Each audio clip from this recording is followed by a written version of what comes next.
In Addison County is making it her mission to protect Vermont's rat snakes. Cindy Sprague took me into the woods to show me how and why she's doing it and introduced me to a friend who's also trying to help.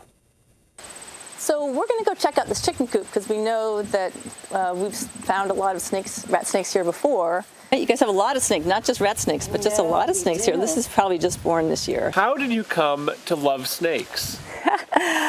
I think it was from hanging out with people that also love snakes. Like, I took a bunch of herpetology classes with Jim Andrews, and those folks love snakes. And I wasn't always a big lover of snakes. I used to be very cautious, but it was really getting to know them better and hanging out with people that were really comfortable around them made me really appreciate them. And a snake you've come to know pretty well, Warren. Tell us about Warren. Well, Warren is an eastern rat snake, and they're the largest snake in Vermont. They grow up to about 6.5 feet, and they're non-venomous. They're not harmful to people at all. They're very gentle. And Warren is the snake that we've got a radio transmitter on. So I've been able to track him this summer and figure out where he's been going. And he was named after a local fellow that also loved rat snakes. And he was a local farmer and carpenter.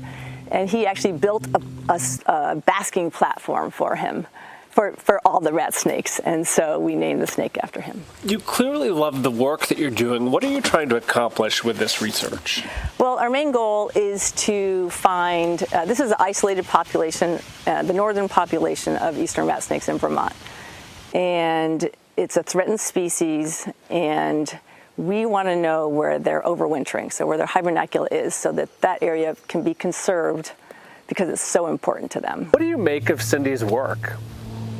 I love it. You know, she's trying to encourage the resurgence of an endangered species by learning more about it, and I love to participate in that. And what have you discovered here on your own property?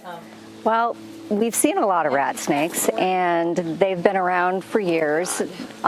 We see them sunning on the driveway, so we'll have to stop the car and encourage them to get out of the way.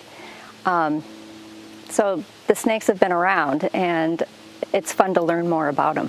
Snakes shed their skin, and they shed it all at once. And they do that maybe 1 or 2 times a year. And so often where they're hanging out, we'll find snake skins. This is an eastern rat snake skin right here. So we uncovered a rat snake skin, and we knew it was a rat snake skin because of the weakly keeled and primarily the size of it. So it's the only snake we have in Vermont that's 5'6" or 6 foot, which we think that was. Garter snake in the woodpile. This one's a little bit bigger than the first one we saw. And yeah, these are beautiful too. So these have these 3 yellow lines, one down the back and one down each side. And we also found one of a common garter snake, much smaller, but you could see the residual striping on the back, and you could also see that it was a keeled snake skin.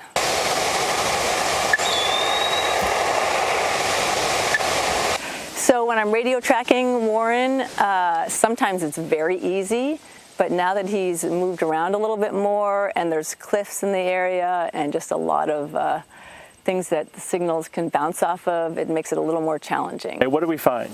So we found lots of common garter snakes, and they're our most common snake in Vermont, and so we found those. Why do you think the work that she's doing is so important? The snakes are threatened, and we want to encourage the population, and we want to have them have an environment where they can thrive. And I like being able to share my space with these snakes, and like they take my eggs, but I don't care. I have enough eggs to go around, and it's just really cool to be this close to nature. Love her attitude there. Meanwhile, when rat snakes shed their skin, it can provide a whole lot of clues as to where they are, as they typically only travel about 1 mile or so from their dens. It can also give us a good idea about how big they are getting. This one I found yesterday in Addison County. It is about 4.5 feet long. Darren, Kristen, and Mike, I'd offer to let you hold this, but I think I know what the answer to that question might be. You stay over on that part of the set. All right. You can keep it, Keith, but thanks for showing us. Thank you. Yeah. Well, a handicapped accessible hike